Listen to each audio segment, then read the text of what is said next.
I don't know about you, but I hate the fact that I'm getting older and that everything that I do takes a little bit more strength and a lot more rest and recovery when I'm finished with it. This morning we're going to be in Philippians chapter number 3, verse number 14, and I think that Paul is addressing this reality that we can get road weary, we can get fatigued, we can get run down, but until the race is over, we are instructed to press on. In fact, that's what Paul is telling us about himself.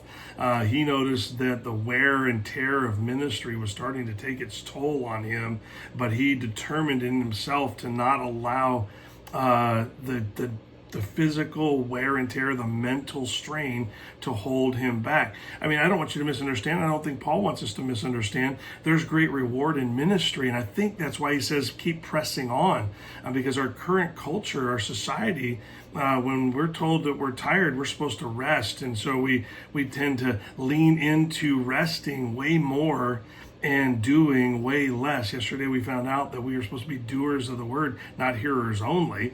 And so that doing may adjust over time. And so as you get older, you may adjust what kind of doing you're doing because of your physical limitations. But we are to keep pressing on.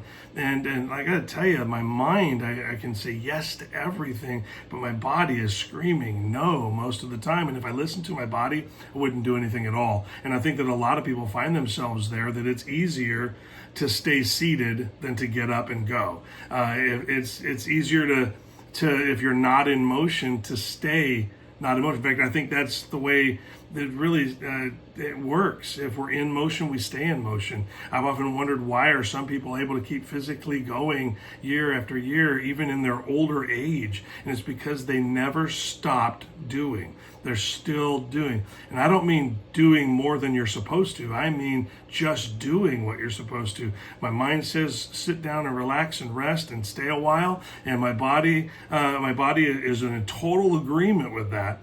But if I allow either one of those two to get in the way of what God has asked me to do, then I'm going to miss out on so much. You've heard the phrase, use it or lose it. Well, in this case, it's move it or lose it.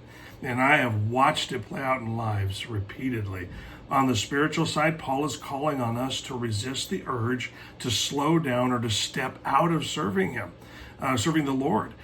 He reveals his secret to serving the Lord as he gets older, as the ministry wears down his body.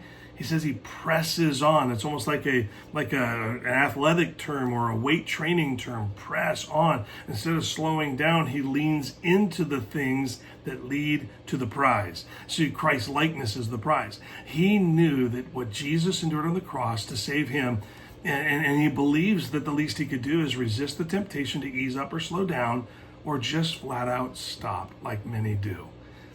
And instead, lean more completely into his calling.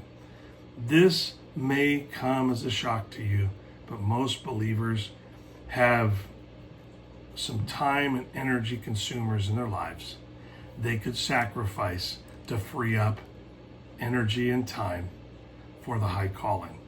And so Paul is calling out to us and saying, don't quit. Lean into your calling, because whatever God has asked you to do, he's given you the strength to do it.